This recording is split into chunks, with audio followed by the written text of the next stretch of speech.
Hello, hi friends, welcome to Nagaman channel. This video is very useful to TET and DSE aspirants. Today we discuss about Telugu methodology. So స్పష్టీకరణలు specifications బోధన previous మనం నేర్చుకున్నాం. గమ్యాల నుండి ఉద్దేశాల నుండి లక్ష్యాలు ఆవిర్భవిస్తాయని తెలుసుకున్నాము.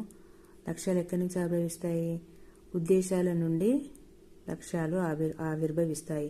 బోధనా లక్ష్యాల సూక్ష్మ రూపాలు స్పష్టీకరణలు. ఉద్దేశాల నుండి లక్ష్యాలు వస్తాయి. లక్ష్యాల సూక్ష్మ రూపమే స్పష్టీకరణం. విద్యార్థులకు ఉపయోగపడే మానసిక చర్యలను ఆవయవిక చర్యలను స్పష్టీకరణలు అంటారు. విద్యార్థుల్లో వెంటనే ఆశించే ప్రవర్తన మార్పులు ఆశించే అభ్యసన ఫలితాలు అని కూడా అంటారు.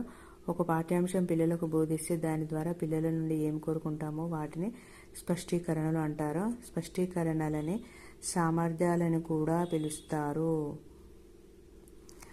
స్పష్టీకరణ లక్ష్యాలు ఆ లక్ష్యాల అర్థాలను పరిమితం చేస్తాయి. రెండు లక్ష్యాల మధ్య భేదాలు చెప్పడానికి ఉపకరిస్తాయి. అభ్యసనానికి సాక్ష్యాలు.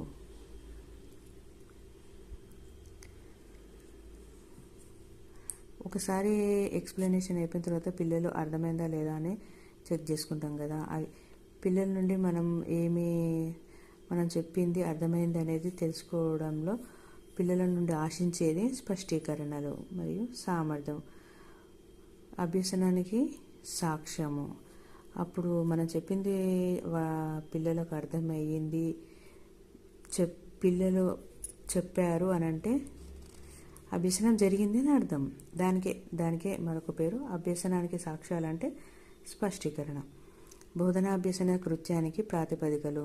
పరీక్షాంశాలను రూపొందించడానికి ఆధారభూతాలు. ఒక లక్ష్యాన్ని సముపార్జించడానికి తోడ్పడేవి స్పష్టీకరణలు.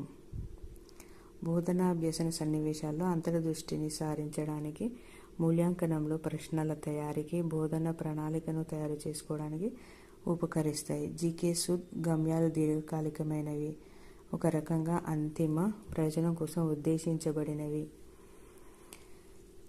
అని జీకే సుద్ అని గారు చెప్పారు. Thanks for watching. Please subscribe.